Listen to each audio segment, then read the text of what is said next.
Morning. Here we are again with more collectible items. This is a box of old 45s. Came from a radio station up in Alaska. Good friend, I actually worked there at one point. Good friend was the station manager. And as they'd rotate out the music, he would collect the 45s and put them together and hold on to them so that he had this huge collection. We have, I don't want to exaggerate, maybe 7 boxes this size full of 45. So we'll go through this one. Just a few that I grabbed off the top here, pretty exciting. And feel free to play the home game and look this up on eBay or wherever you go to find your value of your records. Here's a Tommy Two-Tone original Jenny 8675309. And this is on Columbia label. And this is from 1981 copyright.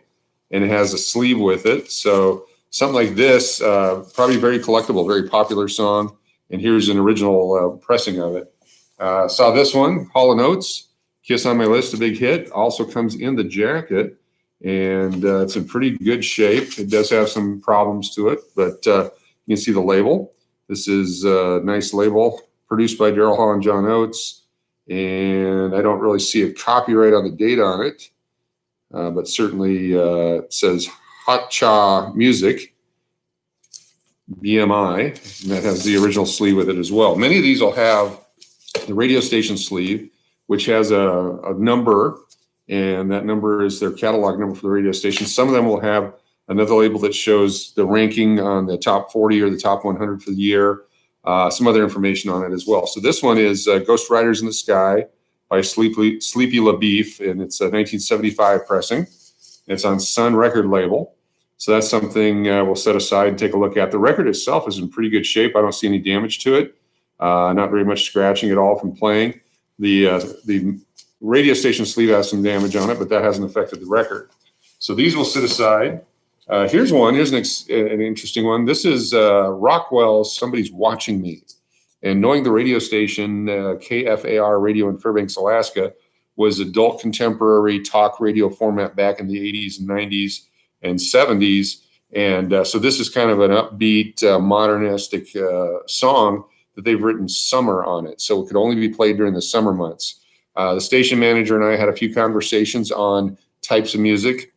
Back in the early 80s, as I was doing my Saturday night show, I would play certain songs that he would ask me not to play. They were using the old vacuum tubes for part of their broadcasting, and apparently the guitar solos would heat up the tubes and they would almost shatter. So we had those conversations along the way. Here's B.J. Thomas with Don't Worry Baby.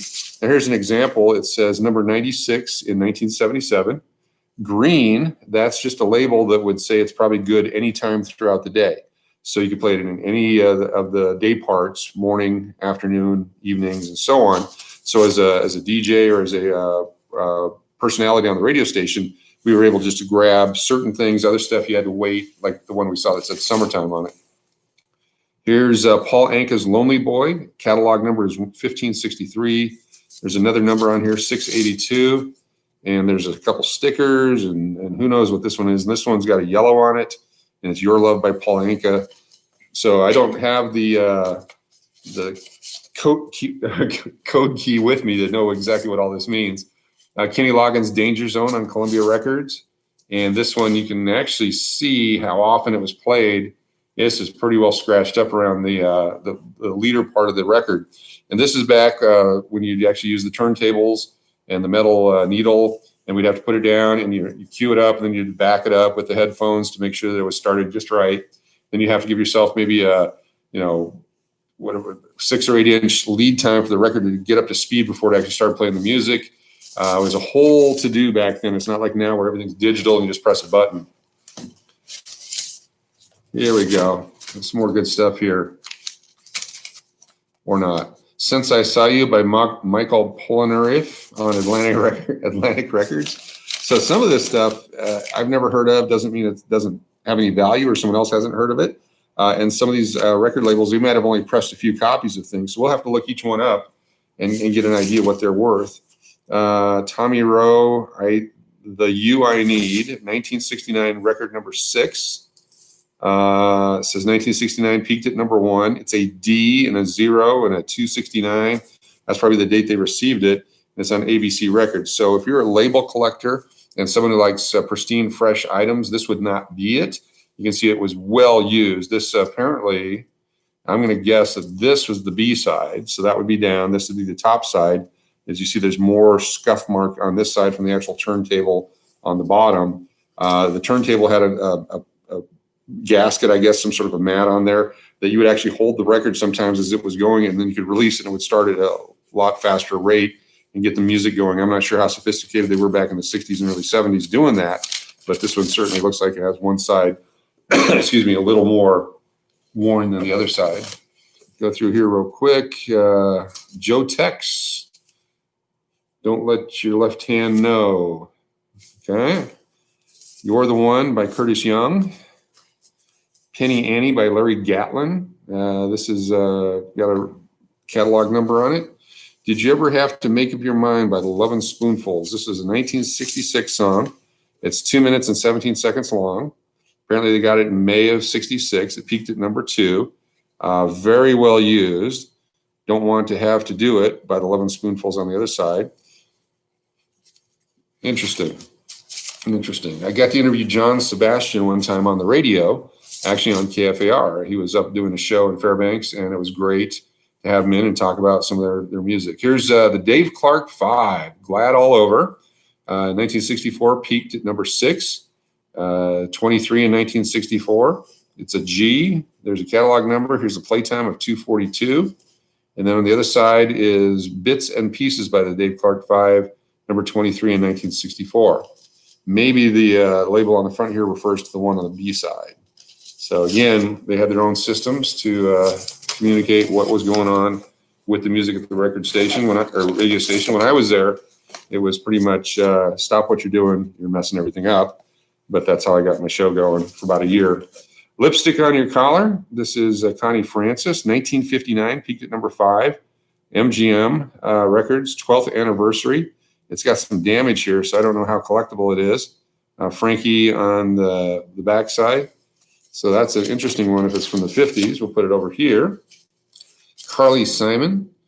His Friends Are More Than Fond of Robin. And then, of course, You're So Vain, the big hit on this side. So 1973, peaked at #1. Maybe it came in #6 for the year. It's a million seller. Hey, think about that now. This is a gold record. You had to sell 1 million copies to be a gold record. So nowadays, you put something out on YouTube or you release it online, you get 1 million hits in a few weeks. It's a green. You can play it any time. #42, not sure what that means. But that is a classic, all-time great hit that everyone of any age and even younger people, possibly due to TV commercials and movies, would recognize that song. Let's see here. Tennessee Ernie Ford with Smoky Tavern Barroom Girls, very risque for whatever year this set, 1975. Don't Leave Me Now, the Ames Brothers with On the Very Precious Love. There's some X's and numbers and markings on here that were etched into it. We'll grab a few more here. We're getting up on almost 10 minutes here on the records. I just thought it'd be fun to go through them. Then what I'll do is I'll go through the box and pull out some stuff that might be interesting. Moody Blue by Elvis Presley. Okay, here we go. So this is an RCA record. Runs 2 minutes, 48 seconds. I don't see a date. Oh, there it is. 1976 or 78. I can't make it out. RCA Records, but it's an Elvis Presley. And it's not a promotional record for the radio station. So they would have had to either go out and buy this or it was sent as an actual pressing. We'll put that off to the side. Pete Fountain, Closer Walk. Very cool. Johnny Mathis with Starbrite. There we go. All the big names. Another Sun record. Johnny Cash, I Walk the Line, an original pressing of I Walk the Line. But look at the damage on this one. It's broken. It's got gunk on it. It's worn out. Its only collector value is that it's an original pressing of Johnny Cash, I Walk the Line. And we'd have to do some research on this to see what it could have been worth. It says Memphis, Tennessee on it and some other information. So it says I Walk the Line, J Cash, written by Johnny Cash and the Tennessee 2, 241, high-low music, BMI, vocal, something U91 vocal, maybe, is that what that says? We'll go ahead and say, oh, U190 vocal on a Sun label. This is one I'm actually going to look up right after this and see what that might have actually been valued at one point. Again, it's like finding an old coin that's all beaten up and all. It's just really cool to have it. It may not get you retirement money, but certainly really cool to have. Sleepwalk by Santo and Johnny. John Denver with Fat City, Take Me Home, Country Road. 1971, peaked at number 2, 310, all kinds of writing on it. So here's another classic song we'll have to look up. So we are over 10 minutes now. The Battle of New Orleans, Buck Owens, Jody Miller with Don't Take It Away.